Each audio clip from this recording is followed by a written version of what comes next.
కొత్త తెలుగు పాటొచ్చింది. తెగ వైరల్ అయ్యింది. కాని దాని టైటిల్ మాత్రం ఆన్లైన్లో పెద్ద దుమారమే రేపింది. మానశంకర వరప్రసాద్ సినిమాలోని మీసాల పిల్లాపాట ఈ మధ్య చాట్ బస్టర్గా నిలిచింది. పాట రెట్రోఫీల్, మెగాస్టార్ చిరంజీవిగారి ఆకర్షణ వీటికి భలే పొగడ్తల దక్కించుకుంది. ఇంతకీ మీసాల పిల్ల అంటే అర్థమేంటి? ఈ టైటిలే ఒక పెద్ద సాంస్కృతిక చర్చకు దారితీసింది.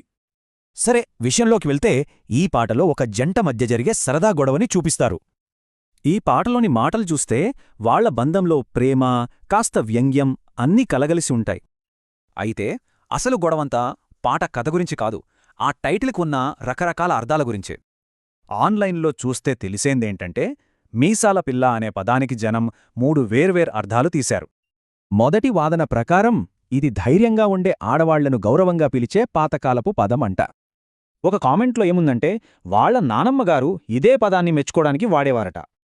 కాని దీనికి పూర్తి భిన్నంగా రెండో వాదనేంటంటే, ఈ పదం పూర్తిగా కల్పితమని.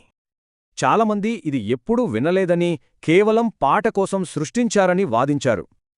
ఇక మూడోది, ఇది చాలా తీవ్రమైన విమర్శనాత్మక కోణం. ఈ దృష్టితో చూస్తే ఈ పదం పొగడత కాదు, ఒకరిని కించపరిచే అవమానకరమైన మాట. అంటే చూడండి, ఒకే ఒక్క టైటిల్కి ఒక్కొక్కరు ఒక్కో రకమైన అర్థం ఎలా ఇస్తున్నారు?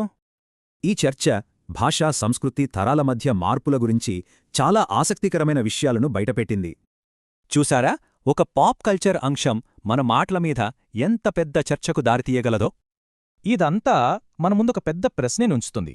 అసలు మన భాషకు అర్థాలను నిర్ణయించేది ఎవరు?